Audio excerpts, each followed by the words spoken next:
Topic 6. Aportaciones de la lingüística a la enseñanza de las lenguas extranjeras. El proceso de aprendizaje lingüístico. Semejanzas y diferencias entre la adquisición de la primera lengua escolar y de la lengua extranjera. 1. Introduction. In these last decades we have observed that a wider conscience has been developed regarding the complexity that entails the teaching of a foreign language. This is the reason why a solid theory has been developed. This foundation has been taking form thanks to disciplines as diverse as psychology, the learning theory, psycholinguistics, the theory of languages, sociolinguistics, the study of the use of language in society, and general linguistics that shows us a theory of language and its description. Teachers have often gone to linguists in search of guidance on how to teach languages, as what is taught is the object of study by linguists, and it is described in terms of linguistic methods and theories. This is the reason why the way in which the teacher carries out his daily practice is under the influence of a theory regarding the learning of languages, which in turn is based on a linguistic theory. It is after the 1950s that a series of linguistic innovations in the linguistic theories emerge and which are of capital importance in the development of the teaching of languages. For a better understanding of the changes occurred, it will be necessary to carry out a brief revision of those theories that have had a greater influence, as the changes that have taken place in linguistic theories, that have caused the revision and the introduction of new methods and approaches in education. The teaching of foreign languages has always developed along with linguistics, although it has been in this century when the traditional conceptions of science of language has been transformed by a widening and specializing of its knowledge. On the other hand, in the current situation of linguistics, there is an intention to overcome the contradictions of previous beliefs, in order to elaborate a new model, much more eclectic and useful for the process of language teaching and learning.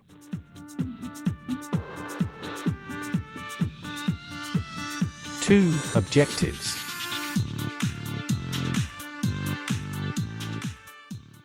To learn about the development and change of L2 acquisition over the years. To understand the way children and students' acquisition of L2 works and how it is applied to teaching situations.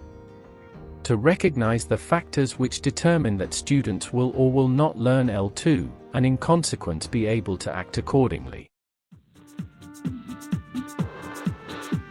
3. Contents. 3.1 Contribution of linguistics to the teaching of foreign languages. Linguistics is the science that studies language. It is a modern science. With respect to the contributions of linguistics to foreign language teaching, we can say that in language teaching, linguistic disciplines, such as grammar, syntax, semantics, psycholinguistics or sociolinguistics, are implemented by means of applied linguistics. Applied linguistics collects data and interprets the results that helps achieve its aim, which is to use its findings to carry out its own experimental research. Linguistics has had a great influence in language teaching such as Bloomfield's structuralist linguistics, Chomsky's generative and creative vision, and the most recent approach, sociolinguistic and the pragmatic vision of language. Sociolinguistics is the study of the effect of any and all aspects of society, including cultural norms, expectations, and context, on the way language is used. Sociolinguistics overlaps to a considerable degree with pragmatics. It also studies how lexes differ between groups separated by certain social variables, example, ethnicity, religion, status, gender, level of education, age, etc., and how creation and adherence to these rules is used to categorize individuals in social class or socioeconomic classes. As the usage of a language varies from place to place, dialect, language usage varies among social classes, producing sociolects, which are the object of study of sociolinguistics. Pragmatics, on the other hand, is the study of the ability of natural language speakers to communicate more than that which is explicitly stated. The ability to understand another speaker's intended meaning is called pragmatic competence. An utterance describing pragmatic function is described as metapragmatic. Another perspective is that pragmatics deals with the ways we reach our goal in communication.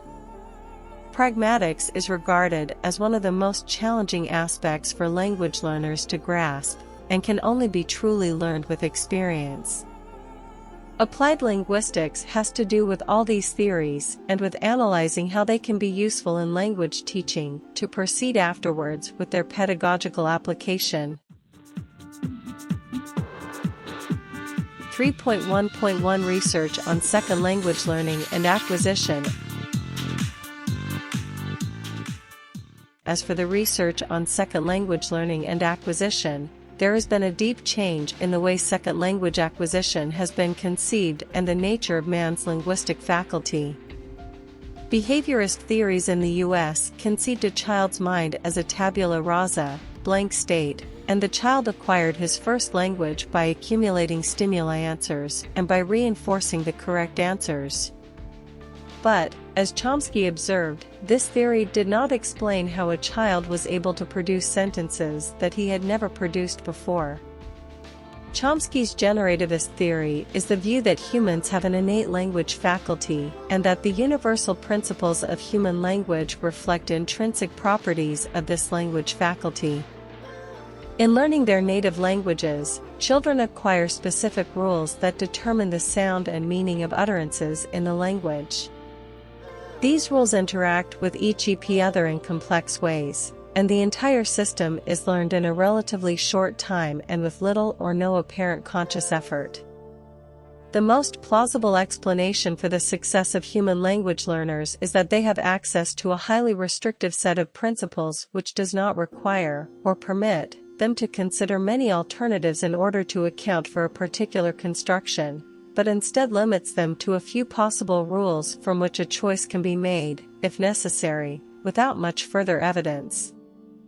Since there is no evidence that the principles that define the class of possible rules and systems of rules are learned, it is thought that these principles serve as the preconditions for language learning, forming part of the innate capacity of every normal child.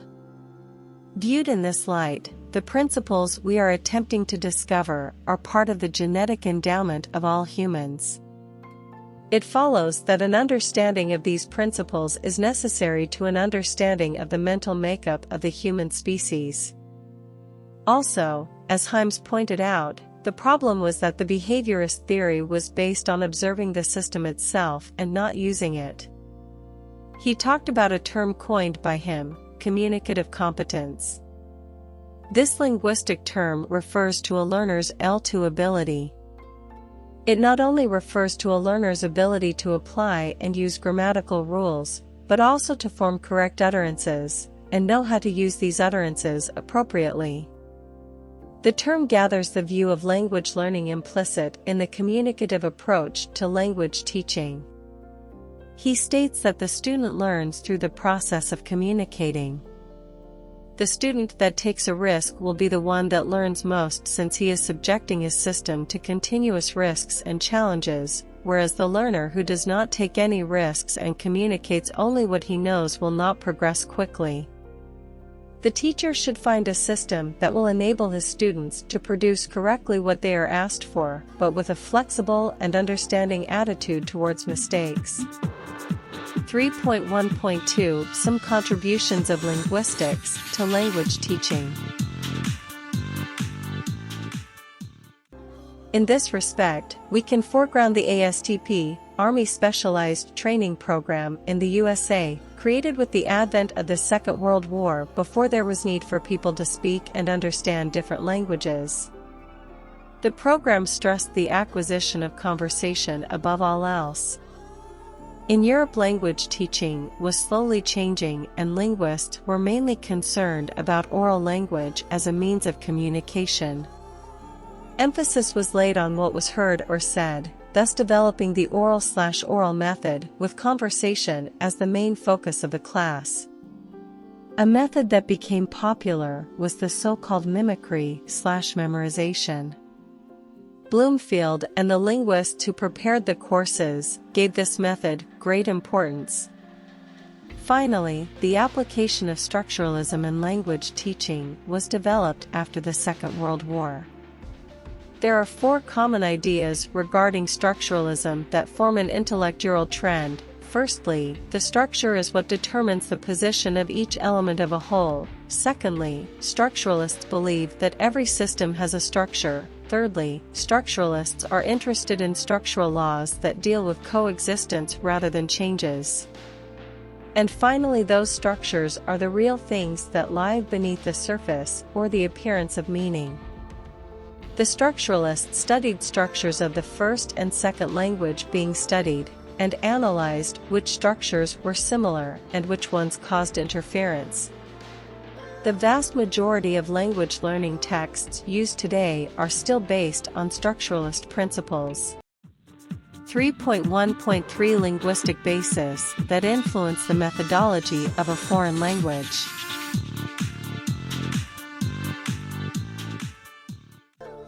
Linguistic basis that directly influences the methodology of a foreign language is exposed as follows. However, firstly, it is well worth mentioning the distinction of the following terms: signifier, concept, and signified, acoustic image, the difference between synchrony, concrete moment, and diachrony, evolution, language, system, and use, expression, competence, the capacity to express something with the given elements, and performance, the production of actual utterances, and text and discourse. The most useful modern terms to define the process of teaching learning could be those of epistemic language, which is the language for reflection, how the teacher plans to structure a lesson, and the deontic language, which implies what type of language, that is, the performance and the language actually carried out in that class. In this way, we shall be able to evaluate the success of the planning. If the linguistic concepts which are introduced in the concepts and the planning are interesting, the lesson will be successful. In conclusion, we can assert that a teacher who cares about level, function, and interaction will get a richer and more workable program. 3.2 The language learning process. Similarities and differences between first and second language acquisition. 3.2.1 First language acquisition theories. Non-nativist theories include the competition model and social interactionism. Social interactionists, like Snow, theorize that adults play an important part in children's language acquisition. However, some researchers claim that the empirical data on which theories of social interactionism are based have often been overrepresentative of middle-class American and European parent-child interactions. Various anthropological studies of other human cultures, as well as anecdotal evidence from Western families, suggests rather that many, if not the majority, of the world's children are not spoken to in a manner akin to traditional language lessons, but nevertheless they grow up to be fully fluent language users. Many researchers now take this into account in their analyses. Furthermore, as any parent knows, children often pay scarce attention to what they are told to say, instead sticking to their own ungrammatical preferences. Before the 1960s, the study of child language was dominated mainly by the behaviorist approach, whose best-known proponent is Skinner. He says that language is not a mental phenomenon, but behavior, so it is learnt by a process of habit formation. This view was challenged from the 1960s onwards, especially under the influence of Chomsky's linguistic theories and cognitive psychology.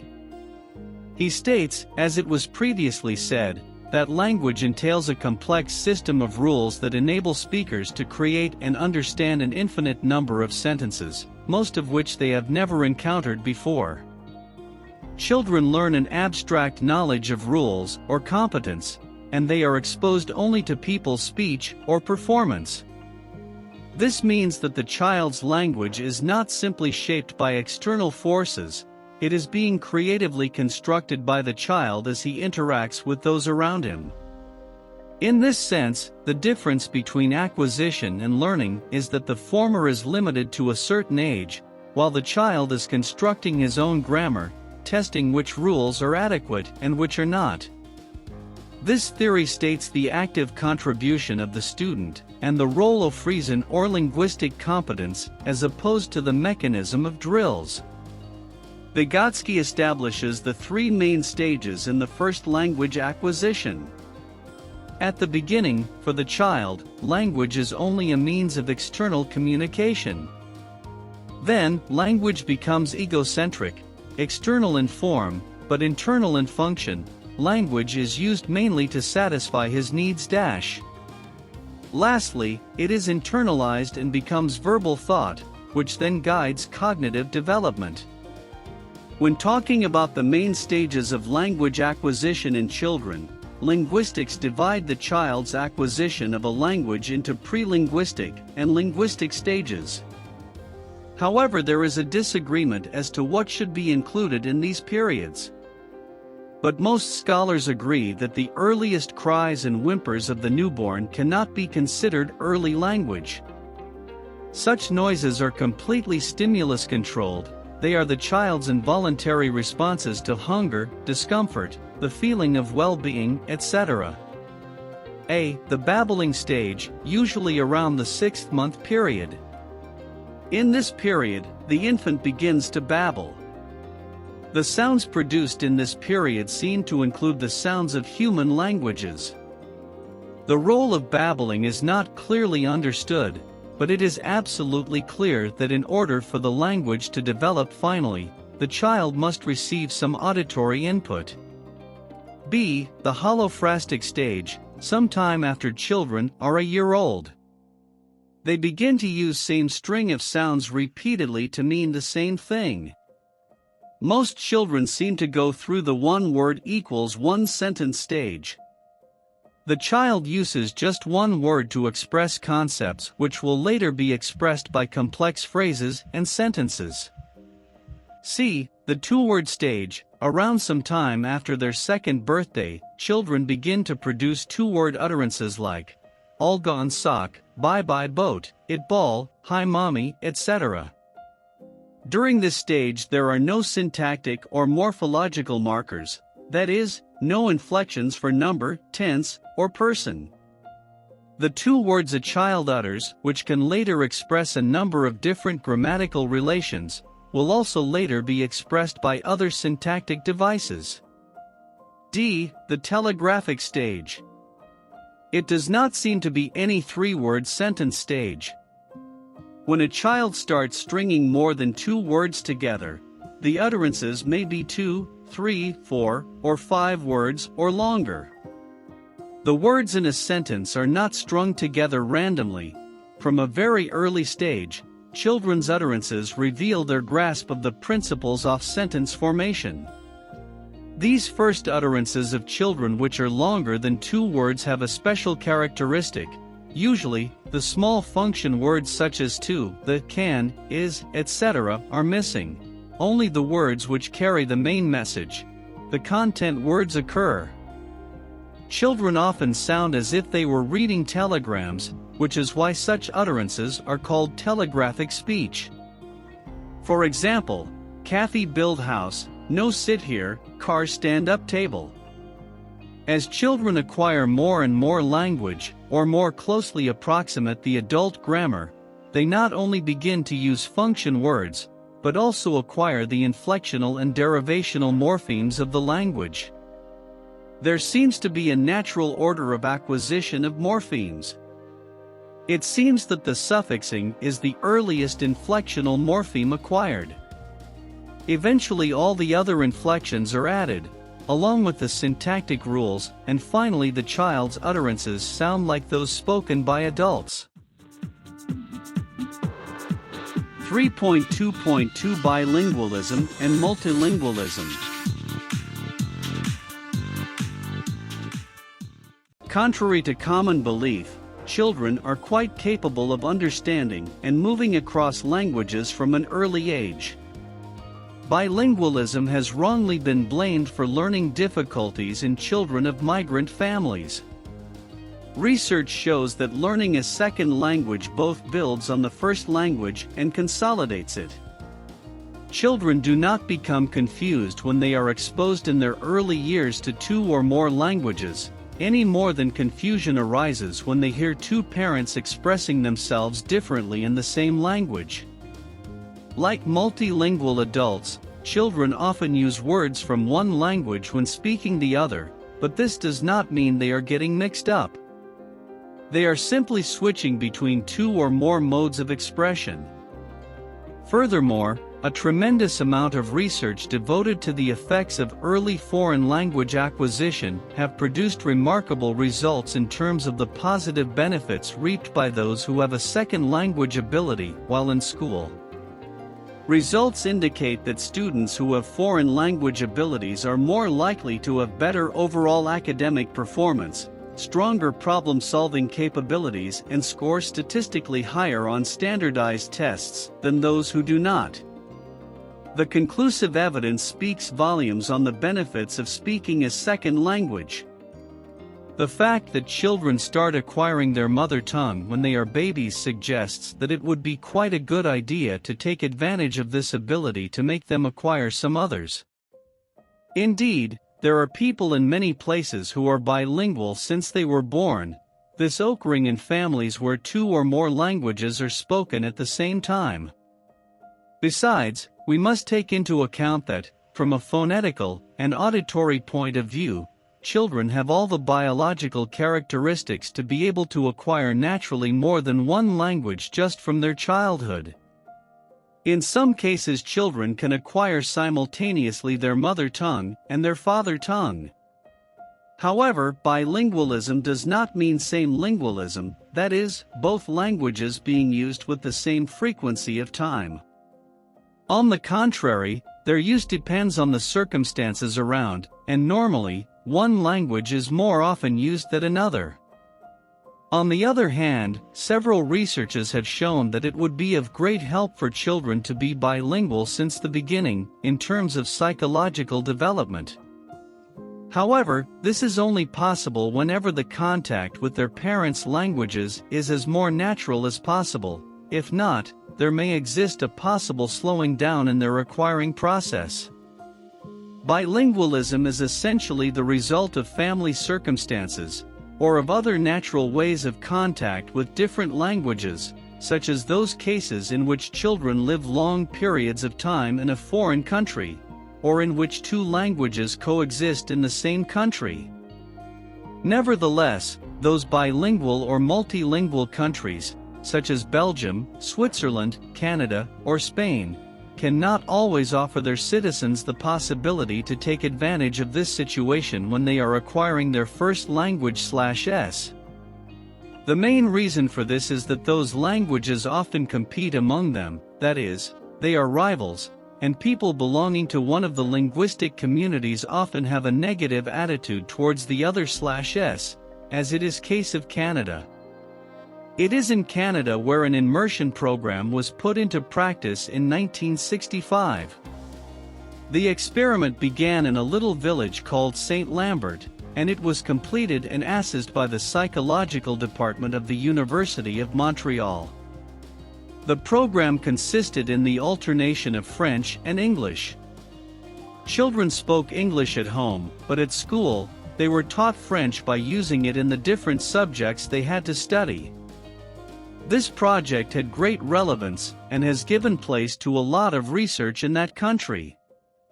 With regard to Europe, only in bilingual countries can this program be put into practice. Luxembourg is a case apart, because it is a trilingual country. Luxembourgish is spoken at home, German is taught from the first year of primary education, and French from the third year. This early trilingualism is completed in secondary education with the teaching of English. The citizens of Luxembourg, where there are not universities, have the possibility of choosing among those universities of Germany, Austria, Switzerland, France, Belgium, Canada, and the United States. This situation is very difficult to achieve in many other European countries. However, something similar is what is called bilingual education, which implies the teaching in a foreign language of one or more topics well known by the pupils. The methodology is being carried at school in Netherlands, Germany, France and Scandinavian countries. 3.2.3 The teaching of a foreign language in class. In Europe, children begin to study a second language around 11 years old, except when they start at a nursery school or primary school. At 11 or 12, the most usual situation takes place in a class where the teacher faces his students, teaching them a new linguistic code and practicing exchanges directly related with real communicative needs. An essential objective is to foster the pupil's stimuli when learning a foreign language, and the increasing importance of motivation that can be achieved by several means like taking into account the natural wish to communicate, the pleasure found in the games practiced with a new code and the one derived from the understanding of that code, and the pleasure of discovering another culture through the contents of its language. In that sense, a foreign language is taught in primary school, because children show an innate faculty to understand and imitate what they listen. They should be prepared linguistically attending to their psychological and cultural development. Therefore, by learning a new language at an early age, children are aware of other languages and cultures apart from their own. In Spain, the teaching of English has been done from the age of 6 years old for a long time, and has now been promoted to the infant stage. The school substitutes their parents in the acquisition process, and provides them with written code. It is just in this moment when the process of learning bangs, and it will all their lives. 3.2.4 Second Language Acquisition Theories. Krashen has contributed to the fields of second language acquisition, SLA, bilingual education, and reading. He is credited with introducing various influential concepts and terms in the study of second language acquisition, including the acquisition learning hypothesis, the input hypothesis, monitor theory, the effective filter, and the natural order hypothesis. Most recently, Krashen promotes the use of free voluntary reading during second language acquisition, of which he says, "I believe that it is the most powerful tool we have in language education, first and second." The monitor hypothesis asserts that a learner's learned system acts as a monitor to what they are producing. In other words, while only the acquired system is able to produce spontaneous speech, according to this theory, the learned system is used to check what is being spoken. Before the learner produces an utterance, he or she internally scans it for errors, and uses the learned system to make corrections. Self-correction occurs when the learner uses the monitor to correct a sentence after it is uttered. According to the hypothesis, such self-monitoring and self-correction are the only functions of conscious language learning. The monitor model then predicts faster initial progress by adults than children, as adults use this monitor when producing L2 utterances before having acquired the ability for natural performance, and adult learners will input more into conversations earlier than children. There are 3 conditions for the use of the monitor according to Krashen in order for it to be successfully used. 1. The acquirer, learner must know the role. This is a very difficult condition to meet because it means that the speaker must have had explicit instruction on the language form that he or she is trying to produce. 2. The acquirer must be focused on correctness. He or she must be thinking about form, and it is difficult to focus on meaning and form at the same time. 3. The acquirer, learner must have time to use the monitor. Using the monitor requires the speaker to slow down and focus on form. Nevertheless, there are many difficulties with the use of the monitor, making the monitor rather weak as a language tool. Having time to use the monitor. There is a price that is paid for the use of the monitor. The speaker is then focused on form rather than meaning, resulting in the production and exchange of less information, thus slowing the flow of conversation.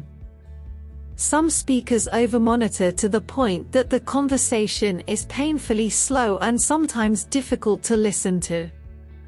Knowing the rule. This is a difficult condition to meet, because even the best students do not learn every rule that is taught, they cannot remember every rule they have learned, and cannot always correctly apply the rules they do remember. Furthermore, every rule of a language is not always included in a text nor taught by the teacher. The rules of language make up only a small portion of our language competence. Acquisition does not provide 100% language competence. There is often a small portion of grammar, punctuation, and spelling that even the most proficient native speakers may not acquire, for example, the lie-lay distinction in English. While it is important to learn these aspects of language, since writing is the only form that requires 100% competence, these aspects of language make up only a small portion of our language competence. Due to these difficulties, Krashen recommends using the monitor at times when it does not interfere with communication, such as while writing. The most recent theory according to Krashen is that there are 5 hypotheses on second language acquisition. The distinction between acquiring and learning was made by Krashen, 1982, as part of his monitor theory. According to Krashen, the acquisition of a language is a natural subconscious process, a process similar to the way children develop ability in the first language, whereas learning a language is a conscious one which refers to a conscious knowledge of a second language. This hypothesis states that adults also have the ability to acquire. In the former, the student needs to partake in natural communicative situations. In the latter, error correction is present, as the study of grammatical rules isolated from natural language. Not all educators in second language agree to this distinction. However, the study of how a second language is acquired is referred to as second language acquisition or SLA. The natural order hypothesis, by which it is reported that the acquisition of grammatical structures occurs in a predictable order: noun, adjective, verb. The affective filter is an impediment to learning caused by negative emotional, affective, responses to one's environment. It is a hypothesis of second language acquisition theory, and a field of interest in educational psychology. According to the affective filter hypothesis, certain emotions, such as anxiety, self-doubt, and mere boredom interfere with the process of acquiring a second language. They function as a filter between the speaker and the listener that reduces the amount of language input the listener is able to understand. These negative emotions prevent efficient processing of the language input. Besides, the hypothesis states that the blockage can be reduced by sparking interest, providing low anxiety environments and bolstering the learner's self-esteem. Comprehensible input. Though there are many theories as to how we acquire language, both first and second, one of the most prominent modern theories in the field of second language acquisition, SLA, is the comprehensible input hypothesis. This theory was originally called the input hypothesis. According to Krashen, we acquire language only when we receive comprehensible input, CI. This hypothesis claims that we move from I to I+1 by understanding input that contains I+1. In this equation, I represents previously acquired linguistic competence and extralinguistic knowledge, which includes our knowledge of the world and of the situation, that is the context. The +1 represents new knowledge or language structures that we should be ready to acquire. The comprehensible input hypothesis can be restated in terms of the natural order hypothesis.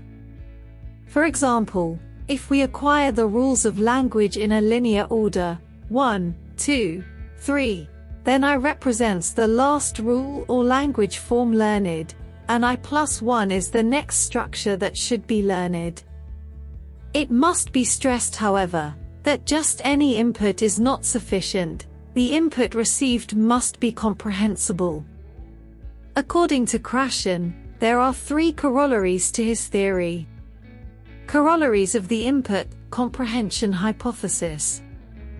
1. Talking output is not practicing. Krashen stresses yet again that speaking in the target language does not result in language acquisition. Although speaking can indirectly assist in language acquisition, the ability to speak is not the cause of language learning or acquisition. Instead, comprehensible output is the result of language acquisition. 2. When enough comprehensible input is provided, I+1 is present. That is to say, that if language models and teachers provide enough comprehensible input, then the structures that acquirers are ready to learn will be present in that input. According to Krashen, this is a better method of developing grammatical accuracy than direct grammar teaching. 3. The teaching order is not based on the natural order. Instead, students will acquire the language in a natural order by receiving comprehensible input. 3.2.5 Similarities between first and second language acquisition. According to Chomsky, the difference between acquisition and learning is that acquisition can only take place up to a certain age, because when we have already got the mechanisms which allow us to register those concepts, procedures, and pieces of information in order to use them in our daily lives for different purposes, all which we can get afterwards is not tackled through our mechanisms of acquisition, but through our learning processes. It is just during acquisition when children make their own grammar, by verifying which rules are correct and which are wrong. This checking process is made through their analysis of input data, which are contrasted with their own innate rules. Chomsky's theories on this field are nowadays considered and followed when dealing with how children acquire their first language, and they are very useful to study those processes which give place to foreign language learning and to put them into practice when teaching that foreign language at school. Here, we include the interlingual development as the process that a learner must go through or build before being able to speak fluently or as well as a native speaker, and it constitutes, together with generativism, a new field of investigation. At this first stage, the second language learner does not usually produce anything. This stage is called the silent period. The second stage is the presyntactic, in which the learner produces his first sentences. The term was created by Seelinker, who considers acquisition and learning from a psycholinguistic perspective. It is based on the idea that working with linguistic elements follows a common route that depends on age, culture and context. The goal is language 2, but not many get there. They build a language between language 1 and language 2 with interference and generalization, which are the tools of interlanguage. When the student uses the mechanisms acquired both in his first and second languages, he does so subconsciously. Likewise, not all language learners follow the same path. Individual variations like psychological, personality factors and others also come into play. A continuing theme has been whether people acquire a second language in the same way as the first one.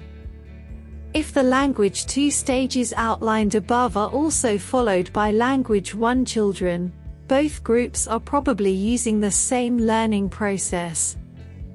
The language 2 sequence for English grammatical morphemes was similar, though not identical, to that found in language 1 acquisition by Brown, the greatest differences being the irregular past tense, broke, articles, the copula and auxiliaries, Dule, Bird and Krashen, 1982. While there are many similarities between language 1 and language 2 learning, the variation in situation and other factors also produces many differences. One difficulty is filtering out differences that are accidental rather than inevitable. Language 1 children mostly acquire language in different settings with different exposure to language than language 2 learners, and they are at different stages of mental and social maturity. Cook, 1969. It may be inherently impossible to compare equivalent language 1 and language 2 learners. A more precise version of this question asks whether adults still have access to universal grammar in the mind. 3.2.6 Differences between first and second language acquisition. A. The contrast analysis in structuralism. The contrast analysis tried to predict the errors the second language learner would commit when contrasting it with his native language. It does not take into account the psychological moments, only the linguistic ones which made it fail. Many of the errors the students commit cannot be predicted, and others they commit have not been predicted. The reason for this is that many of the errors do not occur due to interference but to other causes like generalization of rules, applying rules incompletely, and inappropriate teaching, amongst others. B. The critical period hypothesis. It refers to a biologically determined period of life when language can be acquired. The critical period hypothesis claims that there is such a biological timetable. Initially, the notion of a critical period was connected only to first language acquisition. Pathological studies of children who acquired their first language, or aspects thereof, became fuel for arguments of biologically determined predispositions, timed for release, which would wane if the correct environmental stimuli were not present at crucial stage. The classic argument is that a critical point for second language acquisition occurs around puberty, beyond which people seem to be relatively incapable of acquiring a native-like accent of the second language. This has led some to assume, incorrectly, that by the age of 12 or 13 you are over the hill when it comes to the possibility of successful second language learning. In order to examine these issues, we will look at neurological and psychomotor considerations first. These will then be followed by an examination of cognitive, affective, and linguistic considerations. C. The generativism's error analysis. This substituted the contrast analysis, and its basis is not only linguistic, since the error is understood as part of the learning of a second language. The error becomes a methodological instrument, and it is used in the acquisition of L1 and the learning of L2. In a didactic sense, the error must be analyzed bearing in mind different aspects: the context, the identification of the error, the classification, the explanation, and the evaluation. Factors that influence the learning of a second language. Research on variation between individual learners seeks to address the question, why do some learners do better than others? A flurry of studies in the 1970s, often labeled the Good Language Learner Studies, sought to identify the distinctive factors of successful learners. Although those studies are now widely regarded as simplistic, they did serve to identify a number of factors affecting language acquisition. More detailed research on many of these specific factors continues today. 3.3 Factors affecting language acquisition. 3.3.1 Individual variations. A. Language aptitude. Tests of language aptitude have proven extremely effective in predicting which learners will be successful in learning. However, considerable controversy remains about whether language aptitude is properly regarded as a unitary concept, an organic property of the brain, or as a complex of factors including motivation and short-term memory. Research has generally shown that language aptitude is quite distinct from general aptitude or intelligence, as measured by various tests, and is itself fairly consistently measurable by different tests. Language aptitude research is often criticized for being irrelevant to the problems of language learners, who must attempt to learn a language regardless of whether they are gifted for the task or not. This claim is reinforced by research findings that aptitude is largely unchangeable. In addition, traditional language aptitude measures, such as the modern language aptitude test, strongly favor decontextualized knowledge of the sort used in taking tests, rather than the sort used in conversation. For this reason, little research is carried out on aptitude today. However, operators of selective language programs such as the United States Defense Language Institute continue to use language aptitude testing as part of applicant screening. B. Talent for languages. A talent for languages does not coincide necessarily with intelligence, but depends on certain factors like the brain's ability to register and memorize specific phonetic material, the sensibility to understand the grammatical intricacy of the linguistic system, the memory capacity to discover linguistic forms and rules without any help. We must take into consideration that effort and motivation can counteract lack of talent. C. Age. It is commonly believed that children are better suited to learn a second language than adults. However, general second language research has failed to support the critical period hypothesis in its strong form, which argues that full language acquisition is impossible beyond a certain age. D. Strategy use. The effective use of strategies has been shown to be critical to successful language learning. We cannot forget that Connolly and Swain, 1980, included strategic competence among the 4 components of communicative competence. Research here has also shown significant pedagogical effects. This has given rise to strategies-based instruction. Strategies are commonly divided into learning strategies and communicative strategies, although there are other ways of categorizing them.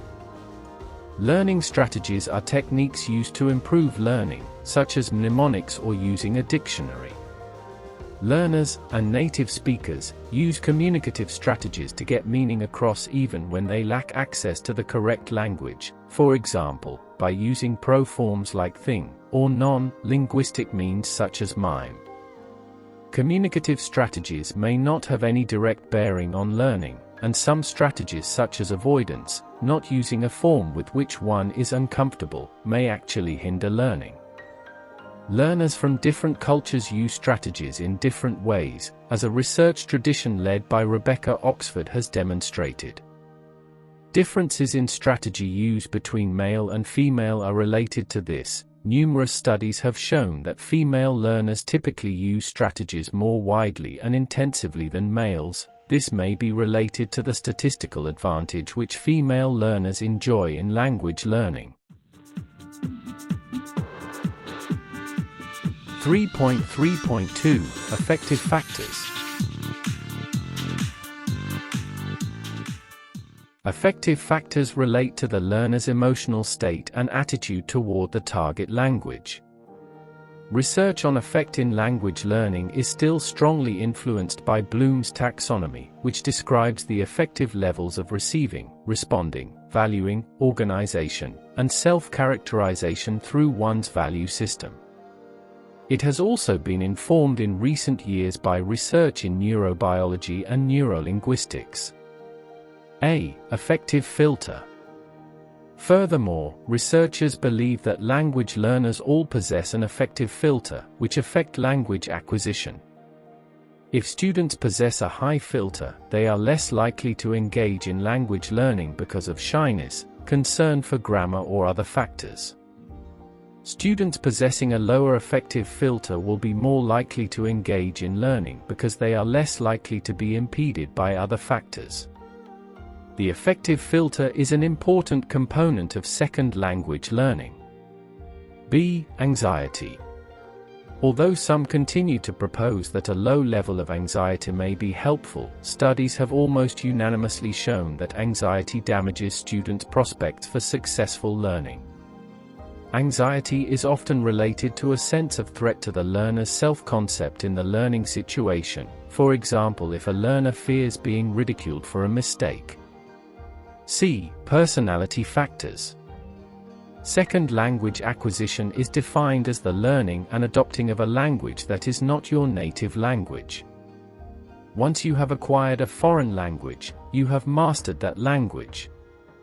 Second language acquisition may be more difficult for some people due to certain social factors. One highly studied social factor impeding language development is the issue of extroverts versus introverts.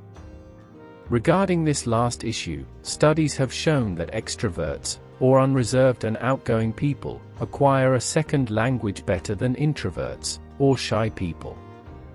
One particular study done by Neyman reflected this point.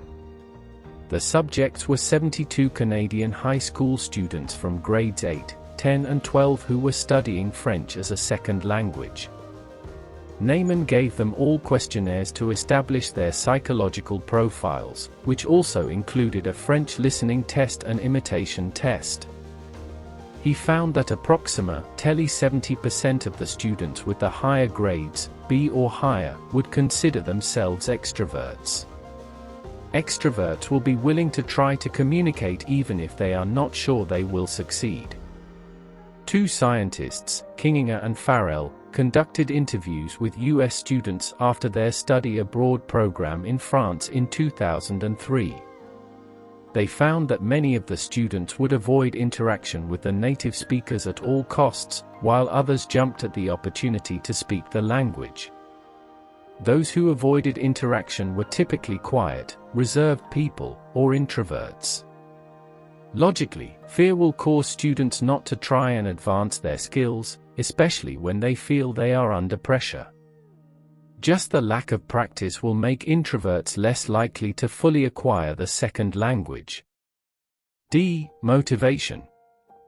The role of motivation in SLA has been the subject of extensive scholarship, closely influenced by work in motivational psychology. Motivation is internally complex, and Dornier, 2001a, p. 1, begins his work by stating that, strictly speaking, there is no such thing as motivation. There are many different kinds of motivation. These are often divided into types such as integrative or instrumental, intrinsic or extrinsic. Intrinsic motiva, Tyon, refers to the desire to do something for an internal reward. Most studies have shown it to be substantially more effective in long-term language learning than extrinsic motivation, for an external reward such as high grades or praise.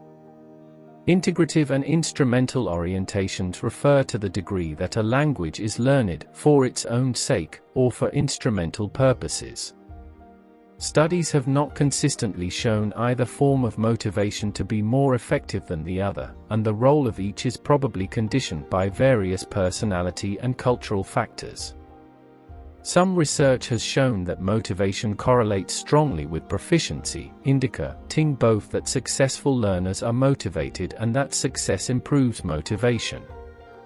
Thus, motivation is not fixed, but it is strongly affected by feedback from the environment.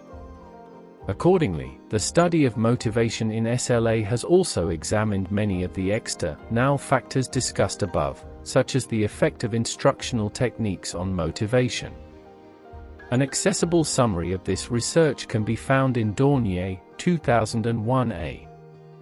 In their research on willingness to communicate, McIntyre et al., 1998, have shown that motivation is not the final construct before learners engage in communication. In fact, learners may be highly motivated yet remain unwilling to communicate. Fossilization. In the process of the acquisition of L2, there is a phenomenon that often appears which does not in the learning of L1. Many of the students do not really achieve speaking a language correctly, most of them stop or fossilize in elementary stages. The causes of the fossilization are due to the type of teaching the student receives and on the motivation and personal characteristics of the student. In spite of all the theories, hypotheses and teaching instructions that have to be considered when teaching a foreign language in the classroom, a very important factor has to be taken into account, and that is, that often the poor success that many students achieve during primary education does not depend on any of the factors controlled here, but on the poor preparation that many teachers have when it comes to initiating small children in the study of a foreign language. And we must never forget that lack of talent for languages can be counteracted by effort and motivation.